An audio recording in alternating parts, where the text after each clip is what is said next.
On this episode of Three Black Guys with the Mic, should transgenders serve in the military?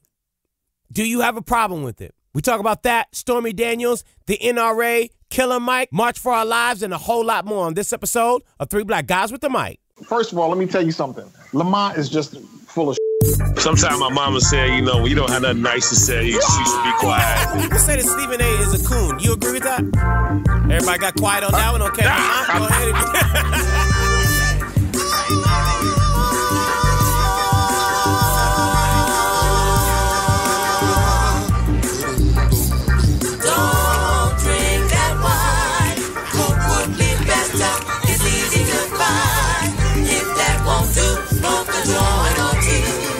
All right, so ladies and gentlemen, welcome. This is Three Black Guys with a Mic. Other value meals give customers a handful of side items. Bunch of fries in the bag. But Wendy's 4 for $4 is set in 2018 on fire. Hashtag value goes. Wendy's created the 4 for $4 to give customers the best meal in America for only $4. And we thank you because the response has been sick. It's March, so March Madness is in full effect. So head over to Wendy's and get a 4 for $4. Now you can choose from 8 fresh tasting options. Double stack, crispy chicken sandwich, grilled go wrap, junior bacon cheeseburger, crispy chicken BLT, a junior cheeseburger, spicy go wrap, or a junior cheeseburger deluxe. All those options for you. Plus nuggets, fresh fries, and a drink. You can't beat it for $4. Plus, it's always fresh, never frozen, at a participating Wendy's. Offer not valid in Alaska and Hawaii. Now, let's start the show. For love in all the wrong places. Okay, we good now. I love her. Yo, so did you watch Urban Cowboy recently, Lamont? A Rhinestone Cowboy recently? What's that? The Rhinestone Cowboy. Yeah, Looking for Love was like the theme song of that joint. You just keep singing it and shit. So let me ask you this, because this is a further example of our two worlds. What artist sung that song? Johnny Lee Hooker. Okay, I'm singing the Jaheim version, the KG Jaheim version. Oh shit! Because I had no idea that they fucking I have no idea what you're talking about. Rhinestone. Let me Google that. Rhinestone Cowboy. It's a Rhinestone Cowboy. You never heard Like that song? like a rhinestone. I swear on my mama. cowboy. No, this says Glenn Campbell, bro. Yeah, like 80 people sang the song though. Oh, okay. I'm sorry. Yeah, watch this. Obviously, well, his wasn't Rhinestone Cowboy, but I see Jaheim did the same one. You know who else did it? Let's call it for love. Eddie Murphy when he did Wook and Panub for Saturday Night Live. You don't remember that? I'm sorry, man. No, I'm sorry. I remember Buckwheat. Oh, come on. You do. You don't remember Wook and Panub and all the bone bases. No, we took to Buckwheat in the urban community. I'm sorry. Oh man, you never what? I'm doing it right now. Go back and binge that. If you watch Buckwheat, then you had to see. You see Velvet Jones. You ain't see Velvet Jones? Oh, yeah, I seen Bubba Jones, but it was all about Buckwheat, my dude. Come on, man. All I know is y'all better leave Killer Mike alone. Oh, I'm glad you brought that up. You better leave my man alone. Glad you brought that up. What? That could actually kick off our show because I am curious to know. Was Killer Mike just high or? What do you mean? What do you mean high? I mean, hey, listen, he's an advocate of getting, high. So I know that he supports the NRA. I know he's down. I know he called for 100 or 1 million black men to get a license from the NRA or to get their, NRA license or join the NRA, sorry. And after looking at his interview, I was like, Killer Mike. So wait. So let me ask you a question. And Maynard, I want you can chime in if you like. Oh, thank you, sir. It's mighty white of you. Yeah. and speaking of white, there was a part in the interview that I love when he said that he quoted, I don't know if it was a TV executive or whatever it was, about how white mothers' tears are good for ratings. You remember when he said that? Yo, that's the same. Well, he got that from the Dana Lash playbook? Yes. Now, when he said that, I said to myself, wait a minute. White tears, frozen white tears turn into white ice. Who's been talking about white ice on this podcast? Oh my God. I'm like, listen, he's actually right. Wait. Anybody's out there drinking frozen white tears, please stop that. And I don't need for Baskin Robbins or Dairy Queen or anybody to put frozen white ice on your menu. Let that go. It's going to be a new Ben and Jerry's flavor. Right, it's gonna be a new Ben and Jerry's flavor. Yo, shout out to Ben and Jerry's. We trying to get a three black guys with a mic flavor. Yo, Ben and Jerry's. Matter of fact, Ben and Jerry's, we just coined the phrase frozen white ice. White ice. We need that check. We need that check. Okay, but listen, think about this. So Maynard, again, there was this group, West Coast. I think Oakland was the birthplace. Black Panthers, they decided to exercise their Second Amendment right? They wanted to run up in the state capitol. Well, let's not say run. They walked into the state capitol, exercising their right with guns. Then what happened after the brothers had the guns? What happened? What happened, Lamont? They changed assassinated a bunch of brothers. No. Before that, they changed the law. I was about to say, white people shut that down. They changed the law. And you know what they also did? What? Ultimately, it led to them assassinating a bunch of black men, too. I got that. So let's go back before they that. Assassinated Fred Hampton. Right. I got you. That's a little bit fast forward. But what I'm saying, if I'm not mistaken, Ronald Reagan was the governor at the time. Was that about right? Yeah. Okay. So what Mike was getting to is that it's still a different playbook because you have all of these other non-black people who love to exercise their right. Now, again, I think Killer Mike is astute enough to know that the NRA is not on our team. He's not concerned about the African-American male in the inner city, because we're going to talk about this march in a minute, too, because the march burns me up. It almost sickens me when I saw what I saw on every major news channel yesterday with these marches all over the country. And I said to myself, this is gonna be a fun podcast. I thought this was gonna be a lovely one. I tell you what, Lamont has done some homework this weekend. Oh, that's what it is. He's in Chicago. That's what it is. He's chilling out. He ain't got nothing to do. He's dog watching. All he has to do is make sure that the dog eat the Mortons for the week, and he's good. Exactly. And so he's been doing some research. Okay. Finally. What I'm saying is Jay-Z and Beyonce are preparing for the On the Run 2 tour, right? I can't tell. I can't tell all the damn photo shoots they doing and all the motorcycle rides they got going on in Jamaica. I can't tell if they're preparing. I'm going to need Jay to go ahead and get some clippers past that, though. I'm just saying. I was just going to say. No hate on you, Jay. But but we gonna need you to get some clippers past that skull. Get some clippers. You might be full of vibranium, but get some clippers to that cranium. Yes. Wait. Let's stay on message. All I'm saying is, we didn't. The way these high school kids are moving, they moving like they got Live Nation. You just switched the topic. I got watch it because it's all together. Because over the past 24 hours, everybody's basically bashing Killer Mike and what he said, which is his opinion, it's his right. But at the same time, we allegedly have these high school children from Florida. Allegedly? What? No, let me finish. If you let me finish my thought. These are alleged children? No, listen. No. No, this artificial intelligence, man. There's artificial intelligence. No.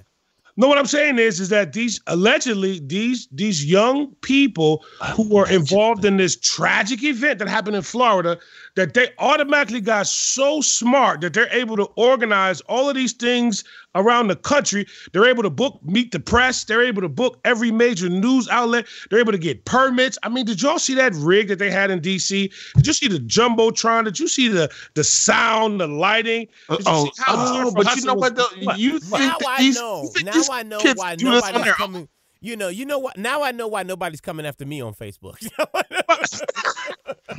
I'm just saying, and the young lady, I'm not gonna lie, I had a little attitude this morning. I'm watching Meet the Press. The young lady's on there with her hat turned around. I'm like, yo, can we do something a little different? Is that what we're bringing to Meet the Press? You didn't see that, Maynard? Sure, why not? For her to sit there with her. Okay, so when Pookie, let me ask you this. Raymond has his pants hanging down. That's an issue. What I'm saying to you is, if Jay goes on Meet the Press and he wears a Yankee fitted, she's not Jay. She's a teenager. Yo, man, what you are trying to control? So Everybody gets Lamont's ire except for the 3 or 4 people that he deems they can do anything they want. Beyonce can do anything. Jay can do anything. Mr. Beyonce can be a Farrakhan. country music singer. Yeah. Beyonce can be a country music singer, but country music singers can't become rappers. This can all, these kids, first of all, understand this. Lamont, these kids are about to make you obsolete, my dude. Your old archaic ways of thinking about somebody better bow down and kiss the ring and spend their time doing it the way that Lamont thinks that they're supposed to do it, and only Jay and Puff and a handful of other people can do it this way. These kids ain't playing by that. They ain't playing by that playbook. They just not. And we have to understand that, they can tweet and Instagram and Snapchat and Facebook faster than we can, begin to comprehend how fast things are moving. They are moving fast and they are tired. They're tired of foolishness. The challenge is this. Somebody posted this. This is not my own. But when our children start speaking like adults and our adults are acting like children, we know that change is coming. These children are speaking and acting like adults. The adults who have sat quietly since Paducah, Kentucky, since Columbine, since Las Vegas last year, since the thing in Connecticut, Sandy Hook, since the one out there in Oregon, Virginia Tech. To Virginia Tech, the adults who stood by with their hands under their damn butts, thinking like, well, we can't do it. What they say, shooting occurs, thoughts and prayers. Now's not the time. Let's forget about it. Shooting occurs, prayers and thoughts. Now's not the time. Let's forget it. It's a stupid cycle. And let me ask this, Maynard. I want to go back to Killer Mike for 1 second. And knowing that the NRA doesn't care about black people, and I guess, Lamont, you probably should be answering this question in regards to, for Killer Mike to get on the NRA, which is not a public platform, it wasn't, MSNBC, it wasn't Meet the Press, it wasn't none of that stuff, which is fine. That's all good. I know he's an NRA supporter. And to see, the NRA just not care, to see Dana Lash talk about white women get ratings, and to say the things about the black mothers in Chicago, I cannot see where Killer Mike can continue to defend the NRA in that circumstance. And we both know that the NRA doesn't care about black people, so why would he continue to support the NRA knowing that they don't care about black people? Well, one of the things I think that Killer Mike, and let me say this, and I don't mean to, I didn't mean necessarily to just straight out bash Mike. I like Killer Mike. I love and Killer Mike. I also think that there's some usefulness in what he was trying to say, just using the wrong people to help him say it. I wonder how quickly the rules would change, as Lamont basically, alluded to, which was truth, if 50, 60 cats showed up at the next gun show dressed in all red, and 60 cats dressed in all blue showed up at the next gun show with, $3,000 a piece trying to buy weapons. They'd be like, oh, we got to change this gun show loophole right now. We got to change this shit right now. We got to start doing background checks. Mm-hmm. I don't want that to occur because I'm not for guns. I'm not for it. But at the same time, I recognize that if you want to get into their psyche, you want to help people understand just how detrimental it could be, make them uncomfortable. And part of what Mike was saying is make them uncomfortable. But you're right. He rocked out with the NRA and they ran with it and they made him look bad. And then he turns around, and this is the thing. In this media world, you got to know what you're saying, know what you're doing before you do it. You can't be reckless. Now at 12 o'clock lunchtime today, sorry, my interview about black gun owners was used in the wrong way. That's it. That's Mike. Yo, my dude, the damage is done. Horse is out of the barn. So how you put the horse back in the barn? I don't know anything about horses. How does that work, man? Because I felt a little bit of a backpedal, bro. I mean, just a little bit. You know what I'm saying? On your behalf. No. I felt like you wanted to give me some credit, but it didn't feel right by you just saying it. So I'm giving you the opportunity to double back a little bit because I just want to make sure we was on the same page. We're not on the same page. Okay.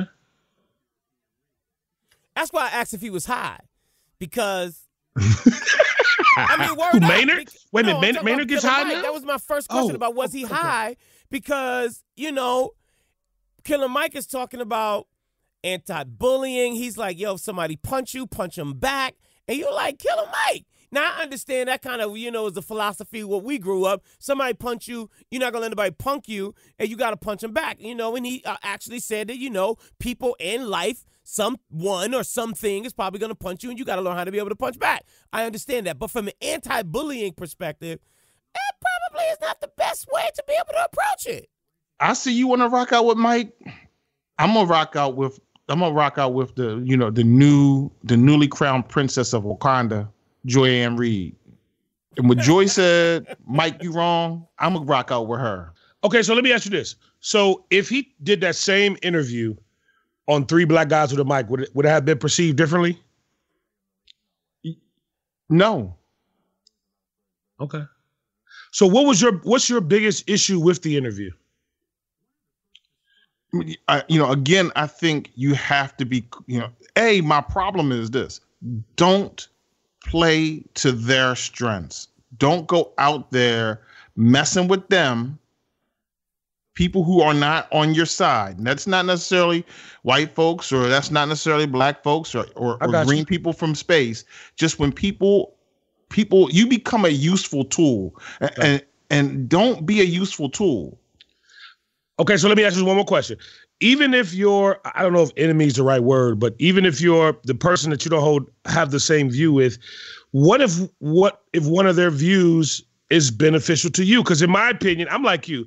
I'm not really a gun dude. Do I have guns? Absolutely. But I'm not this whole enthusiast. It's my right. I'm not really with all that. But what if you have the position of that Second Amendment thing is important because that person who may be running up in your crib, he's exercising his right. So you want to be able to protect you and yours. You know what I'm saying? So what if, because again, that's the NRA's position. I'm kind of like with that a little bit. So yeah, I mean, there are lots of things that you agree with other people on. There are lots of things that lots of ideas you share that other people share those ideas.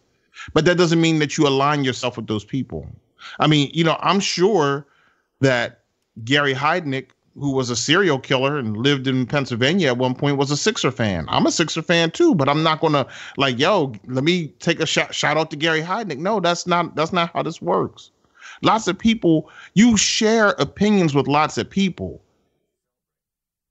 but you don't have to let them co-sign or you co-sign on them.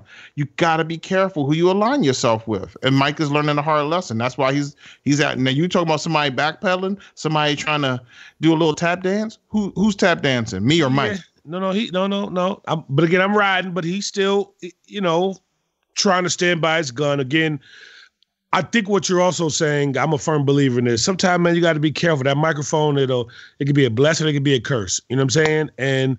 But I personally still think that some of the things that he said in the interview, no matter where it was done, no matter who it helped in their positioning, because you're right, they're probably more. There's a different segment of people that probably didn't pay any attention to. I didn't even know there was NRATV. I'm not even gonna lie to you until I saw it on John Oliver a few weeks ago. But there are probably people that now have. This was like probably one of the biggest promo tools for the NRA. You know what I mean? Making him a useful tool to them. Exactly. So again, I'm with you on that. I get it, and but he's his usefulness to them is a double entendre, because now what they're going to say. Not double entendre. Yeah. Wait. Spud, we got that. We got a mistake there. Let's not let that get left on the floor in post, please.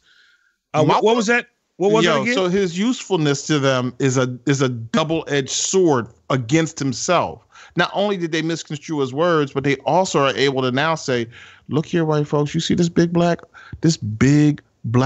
nasty black guy who's going to rape your children? He also is getting a gun. So if he gets one gun, you need to get 4. Or it's the opposite, where, the NRA and Republicans, or I want to say Republicans, people on the far right, also say, oh, look, the NRA isn't against black people because Killer Mike is one of those people who speak on, supporting the NRA. It's the same thing. It's kind of like one of those things where we go back to, the beginning of Donald Trump, where Steve Harvey and Kanye West and, all these other people were going to meet with Donald Trump without Minister Farrakhan or, John Lewis or, the Congressional Black Caucus or anything of that. I mean, any organization that can literally articulate and speak to the president in a way that really affects black people. So, of course, they're not going to, Trump wasn't going to, sit down with John Lewis. So, let me call Steve Harvey.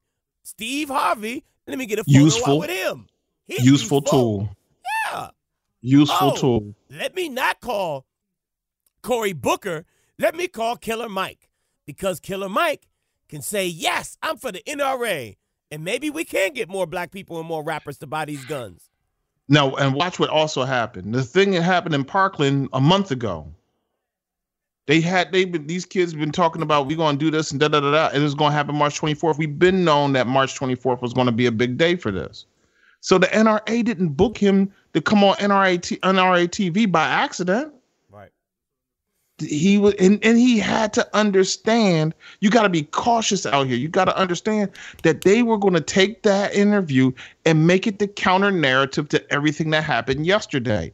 And that puts you on the wrong side of the issue. When you see these kids, and Lamont, I'm sorry, you're questioning like who these kids they can't organize this stuff. There's somebody behind it. There's somebody behind everything. The NRA, think about it like this. So wait, man. Let me finish. But I don't want you to forget what you said. Linda. Okay. Let me finish. The NRA sells memberships. They got X number of million members, 3-4 million. I don't know what it is. It's not a huge number. They don't get money off of the membership. That's not where they make their money. They make their money because Smith & Wesson and Glock and so on and so forth, all these gun manufacturers pay them to carry water on behalf of the gun manufacturers. So someone's paying them. So every time they say, "Oh, these kids are being supported because George Soros is a billionaire and he's just, they're paid radicals." No, they're not paid radicals. Is somebody putting money up to make sure that the message gets heard? Certainly. But they literally are paying the salaries of the NRA on the gun side. They are literally paying the salaries. That Dana chick, she gets rich off of guns. None of these kids that we're talking about are getting rich. They're getting lots of appearances and they're showing up, but they're not getting rich. Dana, what's her name? Dana Lash, blah, blah, blah, blah, blah, blah. Dana Lash. She literally is a paid spokesperson for a company called the NRA. That is a paid puppet of the gun manufacturing industry. So that, that whole somebody is paying for it. Who you think is paying for the NRATV? They don't make that kind of money. So you finished now? I'm finished, Linda. Go ahead. So I can say, and all I'm saying, and I want to be clear, is that I just want the acknowledgement. That's it. All I'm saying is that acknowledgement of what? It appears that these young people from Parkland, Florida, are so astute and they're so earth-shattering, they're so amazing that they're able to do what I saw yesterday in different parts of the country, that everything was all on them. And all I'm saying is, I just would like for it to be acknowledged that they're not doing this by themselves. That's all I'm saying. Well, I think, because it's the analogy of, you look at the same thing that you sent us, right? You look at the situation where you're looking at, yes, you got a George Clooney. You got all these people probably putting up money, for, the March for Our Lives, right? And in the same context, you don't have anybody who's putting up money for, Stephen Clark. And these people can rally and they can, shut down. I don't want to say shut down, but, hold up a Sacramento, Kings game. I think that, it's the same thing. It's a matter of, to Maynard's point, young people are becoming awake. And they're tired of the situation, and they're taking matters into their own hands and making adults aware of the fact that these things need to end. Now, my question to Maynard is is that you said and you believe that this is, these kids can change the world. In what way? And is this going to be one of those things where we got to march on Washington? We highlighted the awareness of gun control, and now 2 weeks from now, it just goes by the wayside. And a month from now, 2 months from now, God forbid, we got another school shooting or we got another, mass shooting, with teenagers and so forth and so on. Is this really going to change the world for young people? I think this is going to change the world for a lot of people. And it may not happen in tomorrow. It may not happen in 6 weeks or 8 weeks or 12 weeks.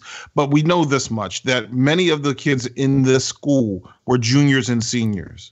And juniors and seniors have a tendency to do something, turn 18, meaning they get the right to vote. And the vote is coming up soon. There are going to be some juniors who might turn 18 this summer. There'll definitely be some seniors who will be turning 18 this summer at this high school and at high schools around the country. And let's not forget, they put 875,000 people, it's estimated, up on Washington yesterday. Right. That's more than what Trump got on his inauguration, right? I mean, let's be real. You can look at the pictures. Not only to mention the fact that there were all kinds of protests or marches all around the country and, in fact, all over the world. But let's just talk about what the kids in our country can do. And with all that being said, the answer is not they banned guns and it's done and great. That's a very binary way of looking at things. You either like guns and you're for all the guns, or you don't like guns and you're for none of the guns. That's not what this is about. It doesn't have to be all or nothing. There's a concept of nuance, like, we need to close the gun show loophole. Hey, we need stricter background checks. Hey, if you're on the no-fly list, you should not be able to purchase a weapon. Like, we don't want you to hold a damn airline ticket, but you should hold a gun? That's illogical. So let us understand that there's several gradations of success. In addition to that, 150, 175 years ago, we were slaves. We didn't get all those rights at once. All the rights that we have today, we didn't get them all at once. They were like, okay, we're going to end slavery. Then after that, okay, we'll give you the right to vote. Okay, we're going to stop, a poll test. Okay, we're going to stop mortgage covenants. Okay, it took time. So, but the idea is you have to start. And what keeps happening each and every time is there's never been a start before. Every time the Republicans come out and say, now is not the time to discuss this. You're politicizing the issue. Let us just put this, et cetera, et cetera. And that's why I was saying when we had the show with Larry Favors, we went out on this hill to die as Democrats, to die on this hill for DACA. This was the issue that this is the issue that they should have shut the government down over. The Democrats should have shut the government down over this issue, not DACA. Well, I got to ask this before we go to a break. And Stormy Daniels did spank Donald Trump, yes, with a magazine. I'm sorry. Who's this? Who's this? No, just kidding. Oh, Stormy, it's yours, Stormy. But before we go to a break, smack it. How does this affect the kids on the south side of Chicago? How does this affect excellent gun question. violence? Excellent because question. I ain't gonna go there. I mean, how does this affect that? Well, let me let Lamont get in here because he's gonna say I hogged the whole thing. I just want to know why Spud is he don't want to go there, because as I'm sitting here very sad, because you know where you're supposed to go. Where? I'm going where I'm supposed to go. No, watch this. And it's not even about Chicago. It's about Baltimore, Detroit, St. Louis, all of the urban areas in this country. What I'm hoping that what I saw yesterday on TV does not resonate in some young person's life that Maynard talked about so earlier. It's like, where was all of this when all of the Brown babies were being murdered? Where was this when Michael Brown and Tamir? Right, but Maynard, hold on, let me get mine. I'm sorry, I'll let you filibuster. Go ahead, Linda. I'm sorry. Because quiet is just kept, and I get it. And yes, I did see brown babies on the stage. I saw all of the this and the that. But I remember sitting in my chair at home when those young brothers, when Michael Brown, in his situation, and I saw tanks on the street. I saw tear gas. I saw stuff that I didn't see all that yesterday. I saw all of the kumbaya when the Parkland kids were being, this movement spark. It just makes me feel like it's just sad to me, because again, to me, it just devalues all of the Black lives that have, that have been lost, because we did not have this outrage. We did not have all of this. We're going to be up on MSNBC and meet the. It wasn't none of that, bro. People talked about Stephen Clark over this weekend. Come on, my G. That's why I'm like, but I'm supposed to be like, oh, these kids are going to change the world. I'm like, nah. It feels wrong, bro. This is the thing. And as I sent out in the show notes, I sent out March for Our Lives versus or with Black Lives Matter. And I think the idea, again, is not to go binary, either or. No, it can be yes, both, and. And so what we've done as a people in this country through the Civil Rights March is we've been the spear. We've been the tip of the spear for everything. We were out here marching for civil rights. And as a result of us marching for civil rights, the Anti-Defamation League got emboldened. Gay people got emboldened. White women were trying to get the ERA passed because we were at the tip of the spear. We bore the brunt. What we have to learn to do sometimes is be like, you know what? Let them lead and we sneak in behind.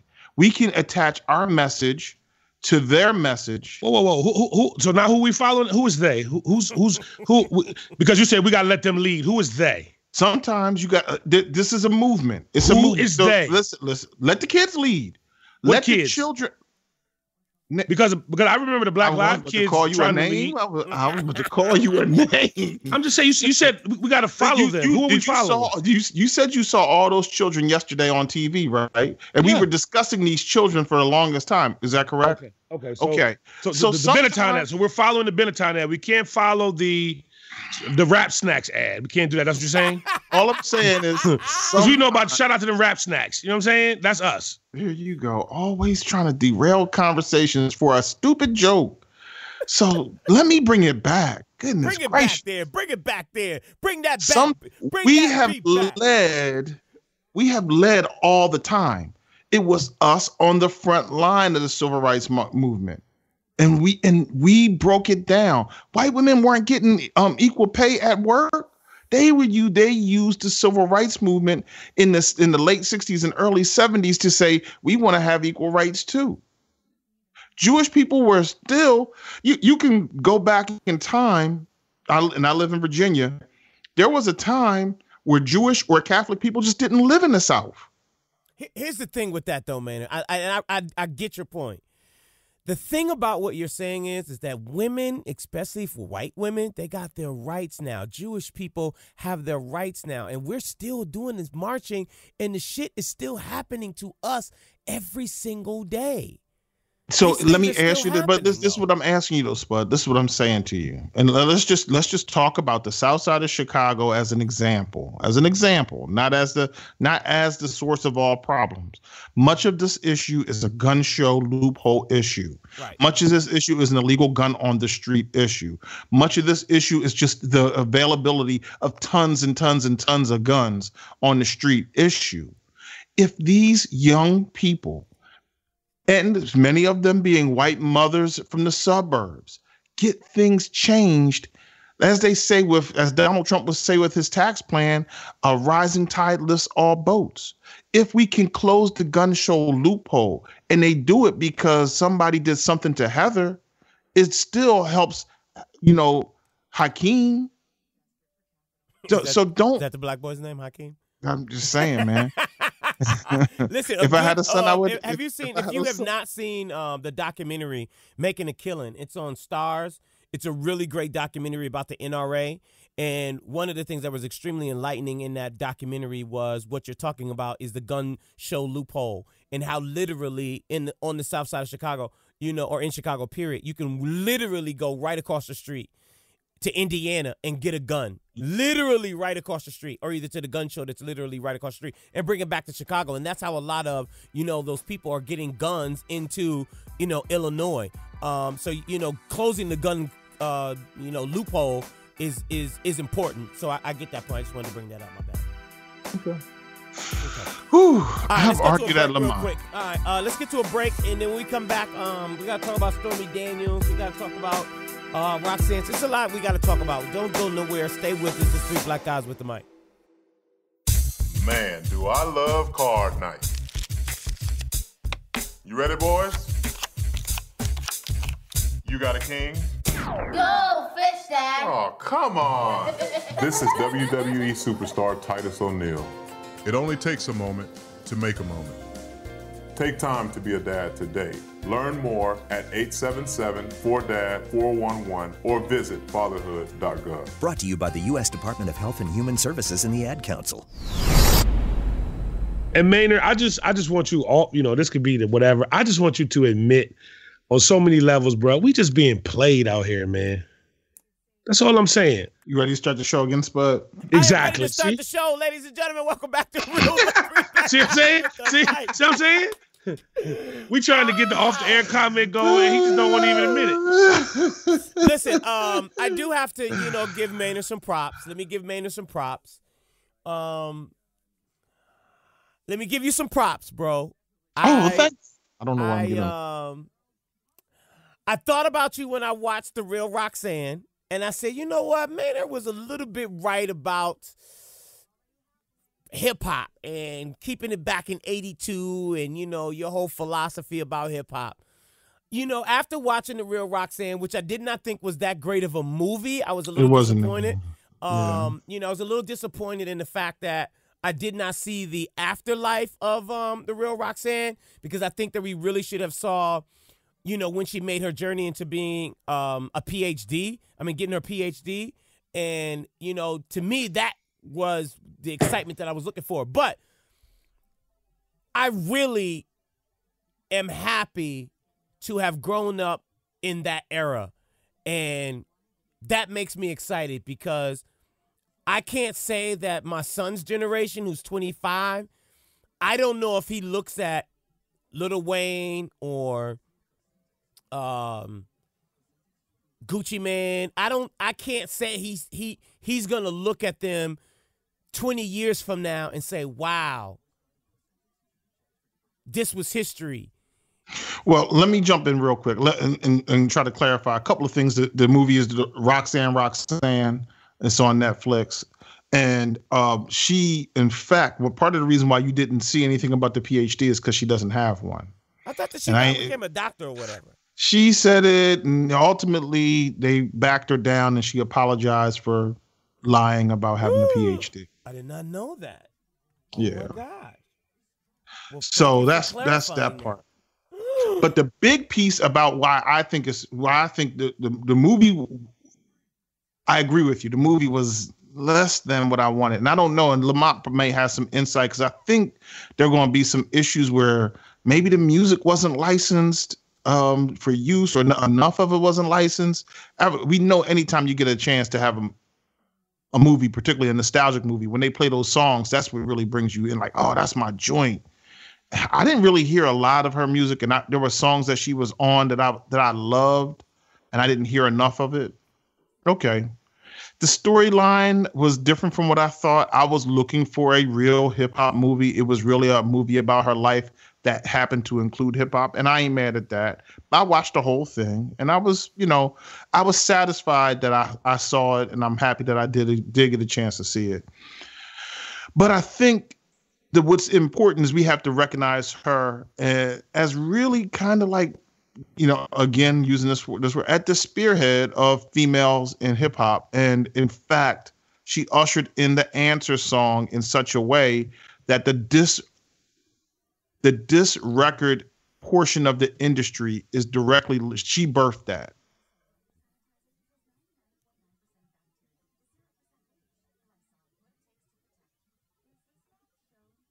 Am I here by myself? No, I'm not. No. Listen, we gave you a pause, Maynard, because we know you are on your soapbox, and I don't want you to slip off, my brother. No, I'm done. I said it. This is what? an opportunity. That's all you got? Yo, the movie was okay. I said what I said. She absolutely is the mother of the Answer record, and in turn, the grandmother of the modern day diss record. Okay. And yo, that's an important thing to recognize, and people don't. I think when we often talk about the greatest MCs, sometimes we talk about their lyrical ability and so on and so forth. Also, we gotta think about the impact, and she made a huge impact. Women were not getting an opportunity behind the mic like that. She was a very young girl. She got her opportunity. She exploited it, and it birthed so many other female MCs. And it also, I mean, one female basically dissed the whole UTFO crew, and it was effective. Well, I enjoyed it. I enjoyed it immensely. And I get what you're saying, and I really think you're 100% right, because a lot of people were looking for a hip-hop movie, but what I saw like a human story. You know what I mean? I feel like she was more concerned about expressing that human part of it, with hip hop being, a small thing. I think it was more about her. And I also think it probably was therapeutic for her, man, because I didn't know a lot of those things that happened to her, in her life. You know what I'm saying? I don't know if it all was 100% accurate or not, but from that story standpoint, I mean, like, it was deep. And I had forgotten, I'm ashamed to say, about Sparky D. I had totally forgot about Sparky, and that was my fault. But I feel like as this hip hop thing gets older, you have to have pieces like this that just kind of puts a little. It's like it's not going to give you everything that in terms of the hip hop thing, but it's like a piece of this real big puzzle that I think could just make it more enjoyable along the way as it does mature and get older. I don't say I forgot about, but to see those little small parts about where she dissed Nas, and at the end Nas came back and he he was like, so to me, I enjoyed it. And again, I think it's because I didn't have any expectations. It's one of those things where I was very happy to see, I hate to say it, brown people on the screen, even though it was a screen on my computer and my cell phone. But, and I thought it was, for the story that they gave, I thought it was put together very well. Could it have been different? Absolutely. Could not. We could have seen the vibranium being mined in the fields of Wakanda at an alternate ending. Absolutely. Because we have saw, Michael Corleone, grow up to be something different. Absolutely. But I think for what it was, for my $9 or $10.99, whatever the hell I pay every month, it was cool. It was time well spent, in my opinion. You know what I'm saying? I thought it was I look back, it's the hip hop version of What's Love Got to Do with It. I'll take that. I'll take that. Speaking of, women in music, this is not really the same comparison at all, but Lamont, how in the world did Aubrey O'Day and Donald Trump Jr. even get in the same? How did this even? And I don't know. I mean, did you? I know that you are. I'm not even going to Trumpite. Like that. No, I was going to point him out. Whoa! Why, Maynard? Why are you throwing those racial slurs? I'll leave that alone. I didn't know if you were one of the people that actually contributed to her numbers. On the Pornhub going up. I didn't know if that was, you was one. Whoa! Was that a bus? Wait a minute. Maynard, was that a bus? That was you and I. I mean, her numbers on the Pornhub is going up, man. So I didn't know if you were, was that a bus? Was that a bus? I'm sorry. He absolutely put a total distraction on everything I just said about you. Was that a bus? Was that a... Wait a minute. Anyway, are you in... Aubrey O'Day, Donald Trump, how does this even happen? And Maynard, is this going to affect the Trump, administration? Lamont? I'm sorry. I'm just still getting up off the ground. Maynard, you're going to have to go ahead and take that. I need to get some Neosporin for these knees, because them last tires just got through running the shit over my knees. Please, Maynard, take that. I need a minute. Listen, Aubrey O'Day was looking for a come up. She saw Donald Trump Jr. She jumped on it. She thought she could ride that horse until she got to, millions upon millions. Because, it was Danny DeCane was the name of the group. Is that right? Yeah. She knew. She knew. I knew, you knew, we all knew that Danny DeCane was not going to be TLC, Destiny's Child. It wasn't going to be, huge. It was a gimmick, right? Anytime something starts on TV, when it's supposed to start in the studio, it's a gimmick. And she just was like, yo, let me see if I can just go ahead and just get mine on.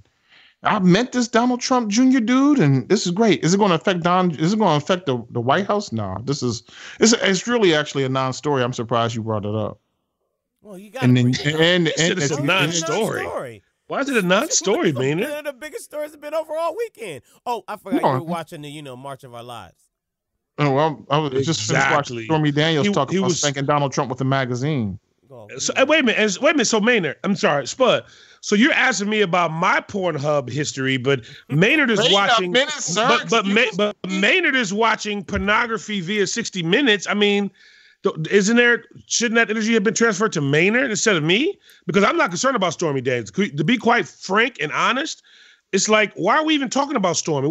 We already know what this is. You know what I'm saying? The one thing that I did like about what, Chris Cuomo and as well as even, Anderson Cooper asked is what's the motivation here? Like, I understand she wants to tell her story, but like, what's the real motivation here? Like, why are you really telling this story? My point exactly. But you know why? Because the white man's ice is colder. All day, baby. Oh my God! All day, my dude. We need you to come up with something else. No, because it's the truth, Maynard. No, Maynard. Catchphrase. If it's in English, it could be in Spanish, it could be in Hebrew. The truth is the truth, and we don't even got to say Barack. Alexa, translate the white man's ice is colder in Spanish. In Spanish. You know what I'm saying? It's like, yo, dog, like. And what's going to happen is tomorrow morning, Donald Trump is going to wake up at 1600 Pennsylvania Avenue, and his day is going to go on because he is judged from a different set of rules, just like Michael Brown when he was murdered. It was a different set of rules. That's why they had to bring in, the National Guard and the state police and shut down this and do this and that. But the kids from Parkland, Florida, they get to march in Seattle and Chicago and Detroit and DC. Yo, dog, I'm not understanding why people don't see that it's two sets of rules. The book is called A Tale of Two Cities, dog. But and you live in a certain city that they don't live in. Remember when we were discussing Killer Mike earlier in the show and talking about how the NRA made him a useful tool? We have to turn around and make them a useful tool. Like, hey, you can do things and go into places that we may not be able to go in. This is what we need to do. We need to give you this pill, take this poison pill into the system, and then go ahead and give it to the man and let him choke on it. We need you to infiltrate. We've been the infiltrators. We've been the ones leading that cause. Sometimes we got to step back and say, hey, oh, y'all about to go march? Good. Why y'all marching? It's just like, it's just like when you ask somebody to go and get you something else. Maynard, you are the biggest hypocrite on this side of the earth. You want to know why? Good Lord. Because when I was on this podcast and I said we need to stay out of white folks' business and let them take care of some of that, now here you come saying sometime we got to step back and just let them do that. No, we're saying something entirely different than you're saying. Stay out of white folks' business. I'm saying sometimes white folks got some business that we need to affect, but we need to be discreet in how we try to approach it. That's all. So you got to sneak in, and sometimes you gotta pick the lock. I'm with you, brother. Okay. El hilo del hombre blanco es más frío. Thank you, Alexa. Thank you, Alexa. We putting that on a t-shirt. Thank you, Alexa. So is this a Donald Trump distraction, or is this clicks and views? Is this 15 minutes of fame? Or the Stormy Which one? Daniels things? Junior or Stormy Daniels? On the Stormy Daniels. She's on it. She was on 60 Minutes. And, part of what she said was like, yo, everybody is saying all these things about me. And she said, I signed the agreement to keep my mouth shut so no one would talk about this ever. But apparently everyone is talking about it. I wanted to make sure that no one was talking about it before because I have a child. I don't want my child to hear all these salacious and dirty things. But now people are out here saying all these salacious and dirty things, and I haven't had a chance to speak my piece. So I want to get out there, tell my story, and make sure that my kids know, or my kid knows, where mommy stands or lays on her back. But that's a whole other thing. Let me ask you two questions, Maynard.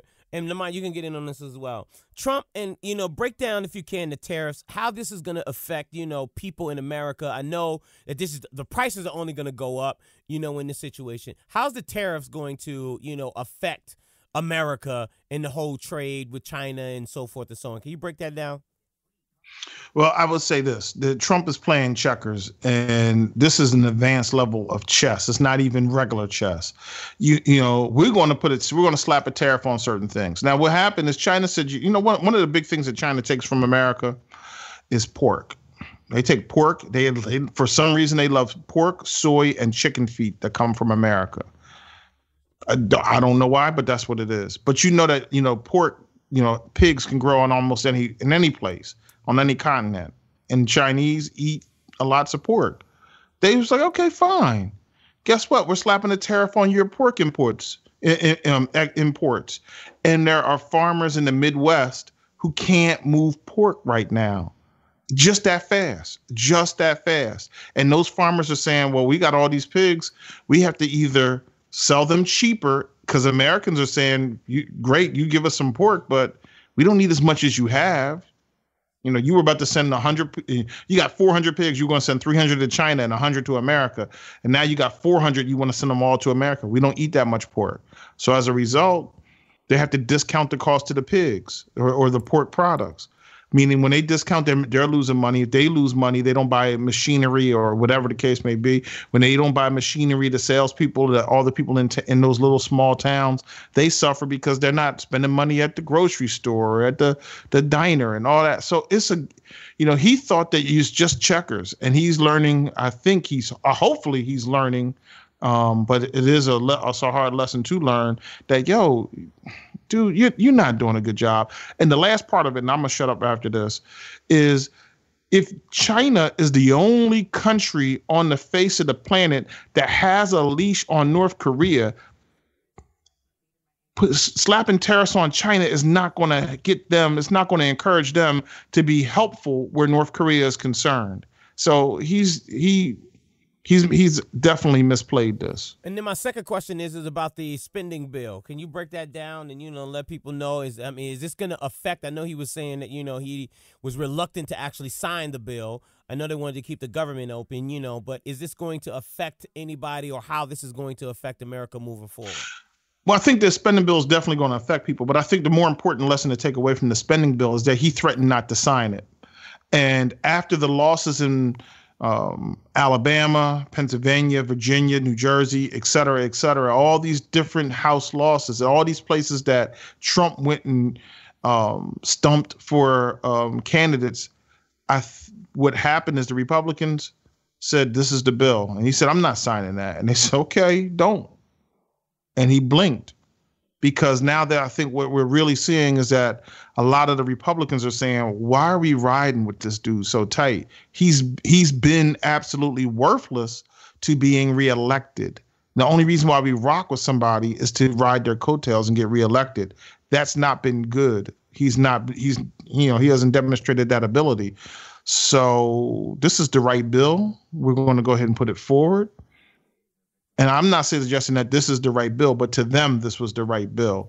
We're going to put it forward. And if he doesn't, he was beating up Republicans. We ain't doing, you have to do this. And, they said, nah, we're doing it this way. And he said, okay. So I think the power differential is switching in the opposite direction. All right. So, and Lamont, let me ask you this. So what are your thoughts in regards to transgenders in the military? I mean, Donald Trump moved to ban transgender troops, those who are looking for, reconstructive surgery and, need significant medical treatment. He's like, listen, and I know he's trying to ban that whole thing. I don't know why that's, I don't know what the whole purpose of why he's trying to ban transgenders in the military. What's your thoughts on should transgenders be able to serve in the military? Now, I know we got the gang out there, so be careful, Lamont. What you mean? I mean, hey, man, listen. I forgot what comedian he said this. Listen, if they want to fight, listen. And I saw a Republican senator say this today on Meet the Press. Yep, man, I'm throwing it out there. I was watching Meet the Press. I'm educated this week. But as long as I can pass the physical test of what needs to be done in terms of being in the military, hey, man, have at it. It's all good. If that's how you want to rock, that's how you want to rock. So I think just like, I don't know if you have like a third bathroom or how that works, because I'm pretty sure like the men, I guess commune or live with the men and the women live with the, it's not a co-ed thing.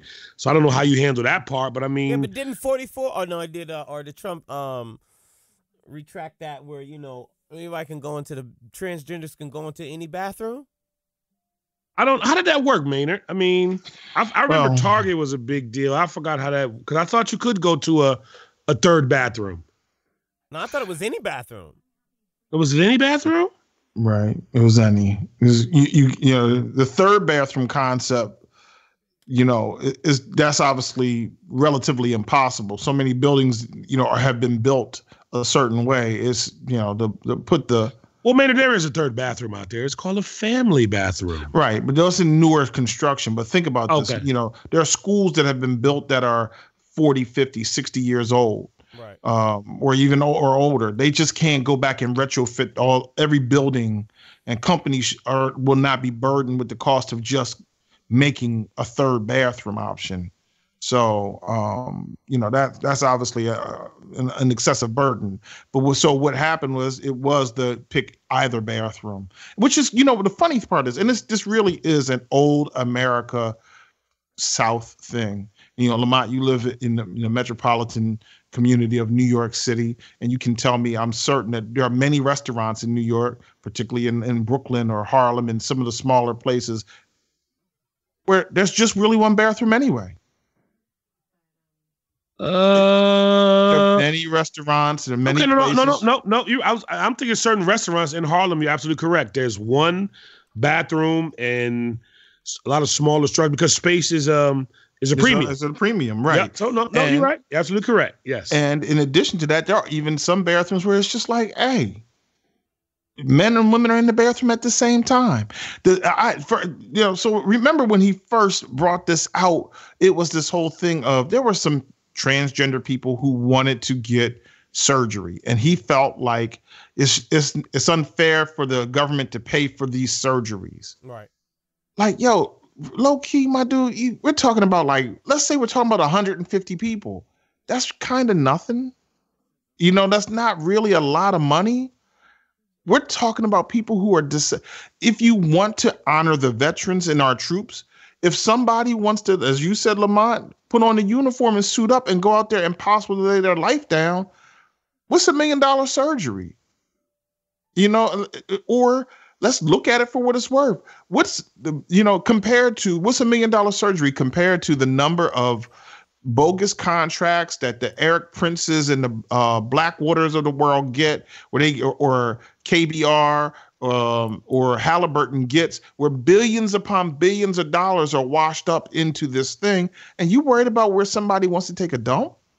My dude, stay on point. He really is just sending a dog whistle to people who want the old America back. Gay people. If I'm at war and you got breasts and a penis and you can shoot just as good as I can, let's do it. You better shoot at somebody. You better shoot. Now, if your reconstructive surgery doesn't want you to shoot at anybody, now that's a problem. You can't serve. But if you down to shoot the same way that I'm shooting, hey, let's get to, firing some weapons around this place. All right, ladies and gentlemen. Kill some insurgents. I ain't got no insurgent friends. I ain't got no insurgent friends. Ladies and gentlemen, it's time for the Cactus of the Week. This is where somebody said some stupid-ish and they got to choke on their words. My vote this week for the Cactus, even though I know I don't get a vote, but if you can you please give Rick Santorum, some of the Damn it, why'd you say that? Why you stealing my thunder? I'm sorry, my bad. I thought you was gonna give it to Ladies and gentlemen, I try to keep the cactus. I try to keep the cactus. My decision on the cactus each week. I write it on a piece of paper. I write down what I want to say about this person, and I seal it in a Hellman's mayonnaise jar until it's time for me to open up and read it. It's hermetic. With the mayonnaise in it? Well, yeah. Shout out to Johnny Carson. That was his joke back in the days. Because I don't bite, Lamont. Go ahead with the damn cactus, man. This is just foolishness. Yo, but the cactus is going to be divided into a couple of pieces. I'm gonna cut just a small little side piece off for Killer Mike and his stupid ass comments. Mike, I love you, my dude, and I think that you are right on so many other things, and you are a leader out here. But you got yourself a little bit chewed up, and don't go out here and become a tool of the enemy. So I'm gonna let you slide a little bit. Also, low key, I wanted to give a little bit of cactus to a young gentleman who says he's the hottest rapper in the game, Tekashi 6ix9ine. You know who Tekashi 6ix9ine is, Lamont? I'm really about to do a DJ Envy. No, I'm gonna do a Charlemagne. I'm too old for this, man. I'm good on that, dog. Like, because I don't want to take your cactus from you, but I feel like I want to call his mama and ask permission to give dude like a good old fashioned spanking with a belt. It ain't even about fighting. It ain't even on that blood and all that old stuff. Like dog needs some discipline as a 21-year-old kid. Like, yo, dog. And again. If you really want to break all of this down, this is another thing what I said before. And I know it's your cactus time. No, I was about to say, let this man have his cactus time. I'm sorry. And we're gonna get back to Tekashi 6ix9ine because we're getting played. Goddamn lobster biscuit has a lot of sodium in it, boy. That boy pressure high. That big pressure high. You need some water, baby. Right. And so Tekashi 6ix9ine says he's the hottest rapper in the game, and all this foolishness, and my dude, I can't spit one Tekashi 6ix9ine bar, not even anything close to it, and you're a clown. But let's move forward to the true recipient of the cactus. Those are honorable cactus mentions. The true recipient of the cactus for saying that students, instead of trying to change the world and lead, should learn CPR. Instead of saying to students, hey, how can you avoid getting shot when the shooter comes in? You should learn methods and means to not get shot when a shooter breaks into your school building. Instead of trying to change the world, learn how to dive and dodge bullets. Rick Santorum, you deserve the cactus for your comments this weekend on CNN. You're an idiot. You were an idiot the first time that you opened your mouth when you said something about welfare is about people getting money. Yo, my dude, just say it. Anything that upsets your white man sensibilities and gets in your way, you want to hate on it. You hated on black folks. You're hating on these kids who are just, in your mind, they just disrespectful. These children don't need to be out here doing anything that their parents don't want them to do, or that me as a man of this hue, I should be able to tell them that they should be able to sit down, that they should sit down and learn CPR. My dude, just shut up. Open your mouth. Lay on your back. Open your mouth. We're going to do these chest compressions and stick this cactus all the way in your throat. Yo, man it. That's why you lost multiple times trying to run for president, because you're whack. Well, did you tell him to lay on his back? I mean, that's how CPR is. That's how CPR is administered. Yo, Spud, listen, wait a minute, Spud. 6ix9ine getting a spanking. No. But Spud, I mean, and you threw the Pornhub at me, man. He's telling another man to lay on his back. That's how you administer. That's how you administer CPR, my dude. You don't have people lay on their face to give them CPR. I don't want to tell another man to lay down. Period. How about that? A grown man? You're concerned. You're always concerned about homosexuality. That's not my issue, my dude. I'm not worried. I know I'm straight. I know what I like. I know that you like, man. Let's talk about what you like. That's what I like. What do you like, man? Let's talk about some of the categories that you like. I like you, Lamont. I said categories, Maynard. What kind of categories do you like, Maynard? Listen, I love women. That's what I like. I mean, what's the problem, my dude? What is the issue? What? Can I get to my honorable mentions though? Okay, I'm just trying to get this Pornhub off of me, man. He put that Pornhub got put on me, and I'm trying to get it off. Take it off of you. The sad part about it is that people forgot about that 20 minutes ago. Right. But you know, some things I want to shout out and celebrate. It's like, yo, real talk. Naomi Wilder is the little 11-year-old black girl that got up there and spoke. And the anti-cactus, the celebratory award, the girl who gives me hope and makes me believe that tomorrow is going to be a better day is Naomi Wilder. Absolute salute to her. Salute to Naomi Wilder. And if you don't know who she is, look her up. She's dope. She spoke amazingly. Now, do you still want to spank Tekashi 6ix9ine? Which sounds a little bit pornish, my dude. Here's all I want to say, man. I put this on my joint a long time ago, man. Tekashi 6ix9ine is owned. He's on a label, right? I forgot the kid's name, and I feel so bad, and maybe we'll come back later because he might not have time. But Trey, you know, is it who? You talking about Trey? Treyway, his management? I don't know. No. He's actually the label that he's on. Again, I need to be, because I looked it up, but come to find out, the person who owns the label, their daddy is the head of Universal Music Group. You know what I'm saying? So it's like a big family affair thing of them playing everybody with all of this foolishness, and it's like they're getting clicks and views, they're getting all of this money, and it's just sad. And it's like, dude, it's like, we need this. It's like that bad kid in class. Like, you got to stop looking at him, man. You got to stop giving him attention because he's only acting out because everybody's paying him attention. Yeah, but wait a minute. Hold on, Lamont. Why should Tekashi 6ix9ine say he's not the hottest rapper? All rappers say that they're the hottest. That is a part of the sport of hip-hop. You got to say that you are the best. You last week just said that we could not go off on, who did he say, man? That we couldn't go off on Lil Yachty because we're in a whole totally different generation. So this new generation may be thinking that Tekashi 6ix9ine is the hottest, and he might be the hottest rapper out there right now. Spud, stop. Stop, dude. Come on, man. Stop. I tried. Stop. What? Stop, man. And when I'm sitting there I'm getting ready to get attitude with Facebook because I'm sitting there looking, because I know I posted this article and it's gone. So somebody in Facebook security might have taken it down because I should be quoting properly. But anyway, stop. He's not hot. But he's not hot. Let's just be very clear. Yeah, he's not hot. But he's supposed to say he's the hottest. Ludacris say he was the hottest. Jay say he's the greatest. Wayne say he's the greatest. I'm sorry. I almost got an attitude like, I'm like, no, Ludacris didn't say that, but I see where you're going. I'm sorry. I mean, Ludacris did say he was the best. They all say that they the best. Keep up, Lamont. Keep up. I'm sorry. Spud, you're not talking too fast. He's just listening too slow. It's all right, man. You know, Kettle One is almost on the way. Kettle One is on the way, Lamont. Kettle One is on the way. Well, I didn't want to say anything, but, you know, I just, you know, I don't know if you can hear this. I could have swore we had a rule, no drinking during the podcast. I swore somebody administered a rule that said no drinking during the podcast.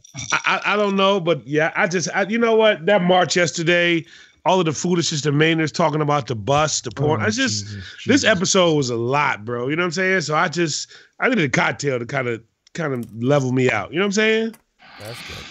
Well, with that said, ladies and gentlemen, let's go. We are out. Thank you so very much for listening to this episode of Three Black Guys with the Mic. We'll be back again next Tuesday. Make sure you tell your friends, share this episode, share all of our episodes on Facebook. Buy a T-shirt. Buy a T-shirt, damn it, so Maynard can stop asking you to buy a T-shirt. All right, buy a T-shirt, post it on our Facebook page, and we'll hook you up with some other stuff. All right? We'll be back again next Tuesday. Share this, 3blackguyswiththemic.com. Facebook.com/3blackguyswiththemic. We holla.